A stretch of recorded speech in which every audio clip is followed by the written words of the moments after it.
Want to see the craziest stuff that has ever appeared on Pawn Stars? Well, hold on tight because these items are wild, crazy, dangerous, and a little bit weird. And as always, when you're talking about the Pawn Stars, worth big money. Take a quick second and subscribe to Behind the Screen. I promise you do not want to miss a second of what's coming up. Robosaurus. Our first item calls Corey and Chumley out of the shop to an empty parking lot because it's going to need some space.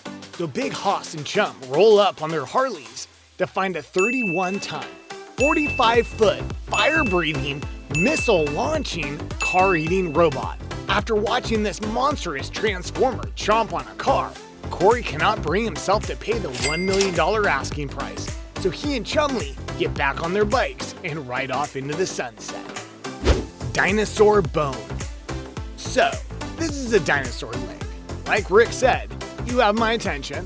What a thing to bring to a pawn shop. I mean, nothing should surprise you after the robot we just saw, but come on, who owns a dinosaur fossil? Well, private ownership of fossils is a lot more common than you may think.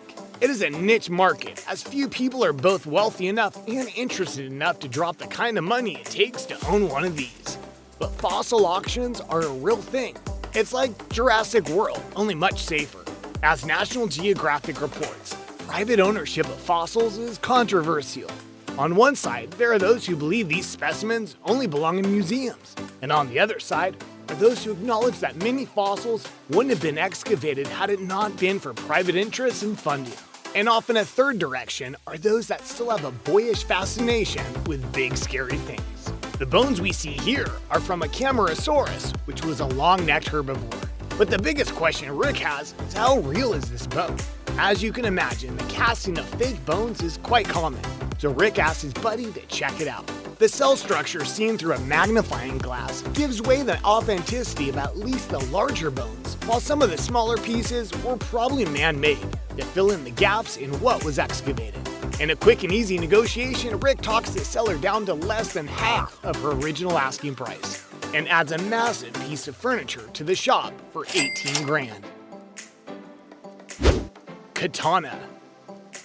This one hurts a little to watch. A man brings in a katana he is obviously very proud of, citing his experience in dealing swords. His impression is that he's going to make big money today, but when the Pawn Stars regular swords expert Mike arrives, all that comes crashing down. Turns out this is a fake sword, manufactured in China and is barely a decade old, worth about 50 bucks. Ouch. Chumley ice cream. We said it would get weird. Well, what would be weirder than a bearded guy selling an ice cream machine at the Gold and Silver Pawn Shop? This bearded gentleman is sporting an ice cream maker powered by a John Deere hit-and-miss engine. What in the world is that? The hit-and-miss engine was manufactured by all the big engine makers during its heyday from around 1910 to 1930, which, of course, included John Deere. These relatively small machines were designed to run at one speed, slow, and maintain that speed for a long time. The name comes from the method of speed control, as these engines would only fire, aka hit, when at or below their set speed, and would not fire or miss if an engine exceeded its set speed. These little labor savers were used to power all sorts of early 1900s farm equipment, like saws, pumps, generators, even washing machines. But this seller had a particularly creative use for the hit and miss and repurposed it for making ice cream. Rick is for sure into this thing for its antique appeal, and Chumley is just as interested, but for much different reasons. So after the deal's made for $2,000, we see Chumley rush into the store for ingredients and customers lining up around the block to get a taste. Ice cream, you scream, we all scream for Chumley ice cream. Forget it. Next, duckfoot pistols. Well, these guns don't look safe at all. The weapons coming into the shop in this clip are duckfoot pistols. They have 4 barrels each, so 1 duckfoot in each end gives you 8 barrels that can all fire at the same time.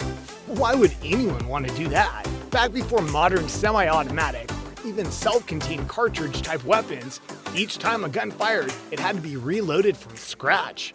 Powder, bullet, everything had to be added in separately.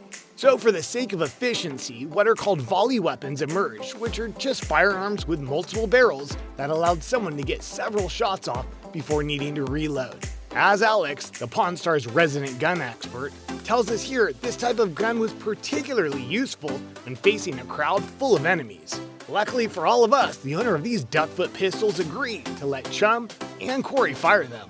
In the end, they wouldn't make a deal, but Alex gives an estimated value of $45,000. World War I helmet. This one turns a big profit. Believe it or not, Rick gets out of the shop on occasion, and on some of those occasions, he even agrees to be seen in public with Chumlee. Well, not really public, but in remote picking sites in the middle of nowhere. Yeah, there he'll be seen with Chumlee.